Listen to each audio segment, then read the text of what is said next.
20 years of fairies feels significant because it's not a place that I imagined myself arriving. Hereford was quite an extraordinary course. You didn't have to specialise in a subject.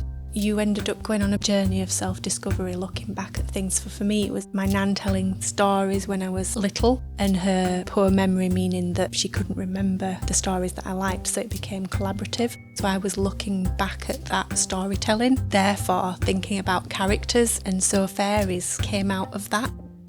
Very quickly, I was fully invested in fairy making, and when I hit upon a book of Victorian gadgetry that was teamed up with the fairies, and I sort of amused myself, I think, with the ideas and got enjoyment out of that. But at no point did I imagine that I'd be still making fairies 20 years on. I was going to be a teacher, and that was the plan right up until after my degree show. But then my degree show sold out, and the feedback and comments were so overwhelming that my college tutor had a chat with my mum, and my mum even said, "I think you'd be daft not to continue with this." That sort of made me stop and think.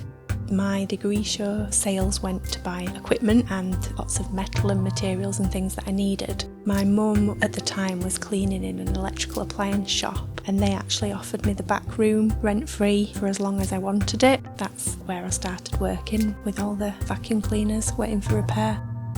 When I first started making the fairies, they had a roughness to them because everything was very new. I like that aesthetic, so now I have to try and remind myself not to be so neat because it was part of it. You get the most fulfilment out of the inventions because they're the new element that's introduced every single time. If I can look at it and feel thoroughly amused, then that's a success for me. When they've got a little bit of additional treasure, it's all the more hard to part with them. It's my perceived value. Anyone else would look at that and just think it's a random cohort of colourful junk. The fairy world has evolved quite naturally over the years. I sort of see them coexisting alongside us. There's lots of elements of the fairies that aren't fully formed yet, like where they live, for instance, because I don't see them following fairy tradition. The main thing is about how they live and what they do and how they travel. I can't really go to a museum or see ordinary things without wondering what the fairy alternative might be. The fairies are duty-bound to fulfil fairy service in all its different guises, whether it be collecting dust, whether it be keeping the flight paths safe and secure and well lit. Those are the things that have captured my imagination. But there is still a lot of that world that's unexplored and questions that are unanswered.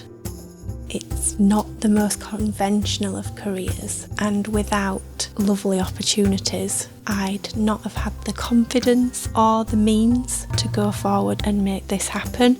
Grateful for the opportunities that have taken me on the journey, and grateful for the love that the work receives, mainly because without that, I don't know if you would keep making, because they're not the easiest things to make. They take a lot of determination. There's been a few points over the years that I have tried to disentangle myself, but there's just so much more that they have to give.